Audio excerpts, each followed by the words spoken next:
I heard this story recently of a child about to get a vaccine. Everything was prepped, and just as the needle was closing in on the child's skin, the kid started seizing. Now imagine in another universe that kid started seizing 5 seconds later. Could all the clinical trials and scientific evidence in the world convince the mother of that child that that vaccine wasn't the exact cause of that seizure? Welcome, friend. If you're looking for reasons to hate me, just go to my previous video on this topic. Finding ammunition there would be like the easiest scavenger hunt ever.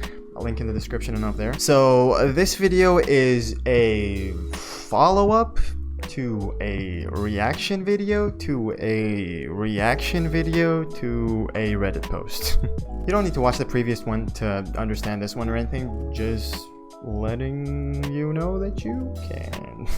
This video is going to take a bit of a more serious approach. The other one, I was trying to be funny more than anything. So let's begin. The power of science is it is ever updating and it does not rely on hearsay. Now let's say your doctor tells you to lose weight and sends you on your not so merry way. You go home and maybe you're actually motivated this time, let's say. You put your head down and you go to work. A couple months later, you're almost unrecognizable and people compliment you left and right. Side note, is complimenting someone's weight loss also considered fatphobic? Let me know in the comments. Now the compliments feel great, but it all feels kind of hollow. Because although you feel better in general, your original complaint is still right there. You decide you've lost enough weight and you go ahead and revisit the doctor.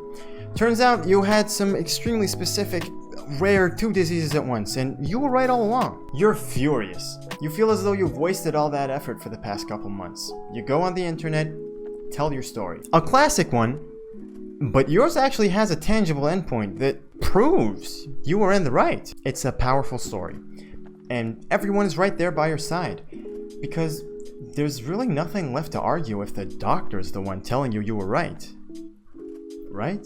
This is the power of anecdotes on our perceptions. Anecdotes are extremely useful when trying to illustrate a point. They really help get it across. But that power is a double-edged sword. You'll still get your point across more often than not, even if your point was wrong in the first place. We have very specific ways of working up symptoms.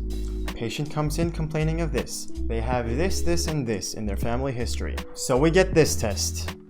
And if it comes back negative, we test for the next most common disease, and so on. It isn't always that slow, but you get the point. You're going to go by order of which is the most common when doing that, right? Going from rare to common would just be absurd. It's just simple Occam's razor. If someone leaving the bar reeks of alcohol, you're not going to assume that someone spilled their drink on him and they have a mental illness and they were just using the bar's washroom. In other words, if you hear hoofbeats, you just go ahead and think horsies, not zebras.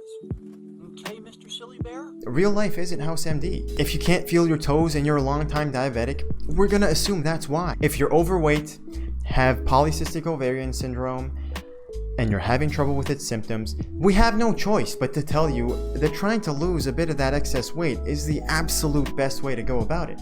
So back to the topic at hand. An overweight patient presents to their doctor with knee pain.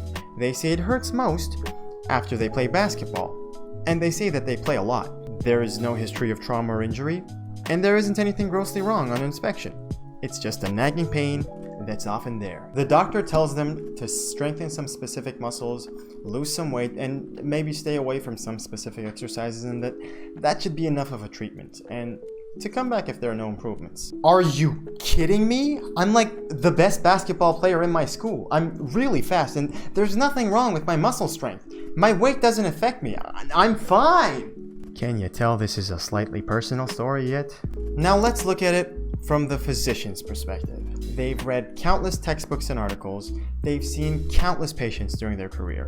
They've also heard this exact story countless times. They know that weight is absolutely a contributory factor to knee pain, and that a vast majority of people experience it mostly because of weight. Would you rather they go for a Hail Mary, maybe jump in for a biopsy or something without any cause for suspicion, just for the off chance that they might get to not mention weight? Believe me, It isn't an easy or fun conversation for us either, but we have to look out for your best interests. And you'd be hard-pressed to find a place in your body that can't be affected by obesity. By the way, not that hypothetical was all true for me, but I obviously wasn't fine. Can you guess when I got these scrubs? Can you guess? And almost 30 kilograms later, I still have some work to do, but I feel much, much better all around. And my knee pain is as close to non-existent as it's ever been since it came about. And I was the second best basketball player, if you must know. Imagine if we did this with any other problem. Imagine a comatose male brought into the ER. His pupils are unresponsive to light.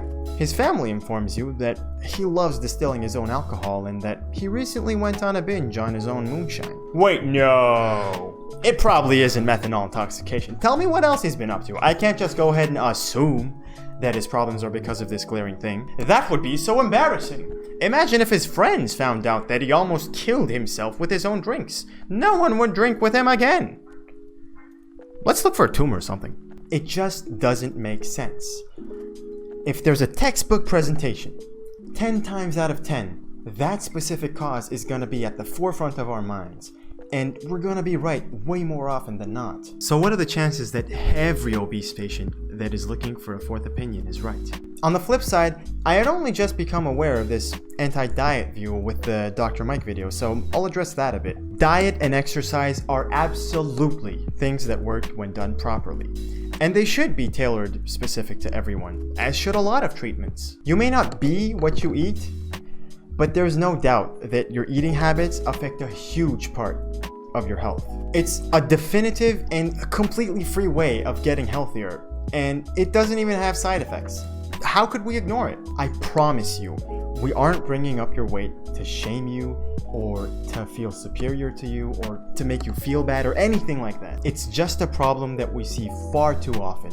And we know that it'll help you, if not cure you, if you address it. Just like we aren't recommending a low potassium diet to people with damaged kidneys to make them feel bad about their life choices, just like we aren't telling PKU patients to stay away from phenylalanine to remind them they got unlucky in the gene department, we aren't recommending you lower your carb intake because we're lazy and your weight is an easy answer. We're just not. I get it. I really do. None of the examples I brought up in this video are exactly like obesity simply because none of them are brought up as much. You're constantly being reminded of your weight. Every different problem you have, a different doctor has a similar answer. You can't find your size when shopping for a simple pair of pants. You get extremely annoying targeted ads. And sometimes it gets to you.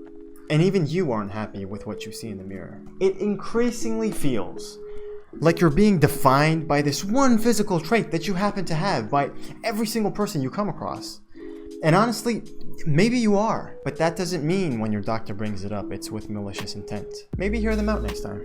Or maybe don't. I just hope I was able to convey my thoughts on this issue as someone in the medical field. But, if a bit of weight might be the difference between you having problems and not, why not give losing it a shot? Let me know if you agree.